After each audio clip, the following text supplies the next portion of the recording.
আলহামদুলিল্লাহ, দীর্ঘদিনের ইচ্ছা ছিল, শুধু ইচ্ছাই না, এই ইচ্ছাটা দীর্ঘদিনের বললে ভুল হবে। গত 4 বছর আগেও করোনার মধ্যে ঘুড়িগুলো উড়ানো হয়েছিল। আর আমার অনেক ঘুড়ি আছে, তার মধ্যে সব থেকে পছন্দ, আমার যে ঘুড়িটা পছন্দ সেটার নাম হচ্ছে চিলে ঘুড়ি, যেটা আমি উড়াচ্ছি এখন। এই ঘুড়িটা আমি নিজে হাতে বানাই, আলহামদুলিল্লাহ এত সুন্দরভাবে বানাতে পারি। যেগুলো বানাই সেগুলো 100টা বানালেন ওই 95টা উড়বেই এমন।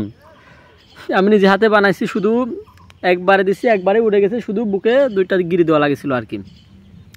আমার বাড়ির পাশে অনেকে ঘুড়ি বানায়, তাদের বড় বড় ঘুড়ি পছন্দ, কারোর কোরে, কারোর ঢাউস, কারোর ফেসকি, মানে বিভিন্ন রকমের ঘুড়ি আছে, সেগুলো পছন্দ। কিন্তু আমার সবথেকে ভালো পছন্দ এই ছোটো ছোটো চিলি ঘুড়িগুলো।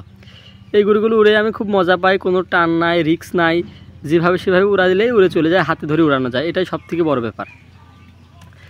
এখন এই ঘুড়িগুলো অনেকে এখন আবার করোনার সময় ভাবতে দেখে আসছে নাকি, এখন আশা করা যায়।